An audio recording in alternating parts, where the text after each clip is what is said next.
The question of a peaceful political transition has been a debate in many discussions. Some political parties, like the Forum for Democratic Change (FDC), have their reservations about a national dialogue, doubting that it will work in favor of all. Party spokesperson Uganda says they have their own wishes for the talks. The sort of dialogue that we wanted: one, guaranteed by the UN; two, arbitrated by a neutral arbiter; and three, that are speaking about rigged elections. As it turns out, and I don't want to insult the religious leaders, I don't think their engagement is going to give us a dialogue. It's going to be the usual meetings that Museveni has had. The dialogue's main aim was to build a national consensus on consolidating peace, enhancing democracy and inclusive development on key issues to do with land, justice and access to natural resources, as well as minimum standards of public service delivery, among others. Justice Forum Ojema Party President Asuman Basalira say this is a far cry from the situation on the ground.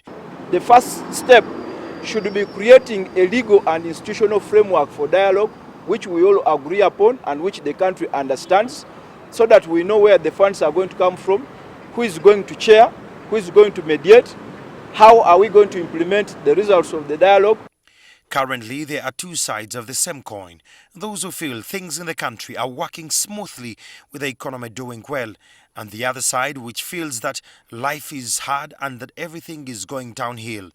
NRM Deputy Treasurer and member of the National Dialogue Coordinating Team, Dr. Kenneth Omona, says the government is very optimistic about holding the talks and is lending the necessary support. We have done a number of things, which includes agreeing on the dialogue agenda. We have even, as I speak now, already got a signed copy of the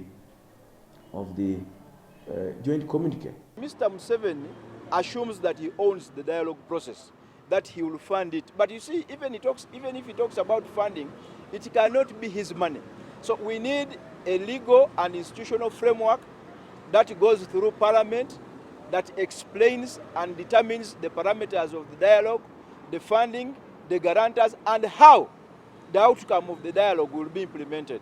Efforts to speak to the organizers were futile, as they said they would only address the development through a press conference.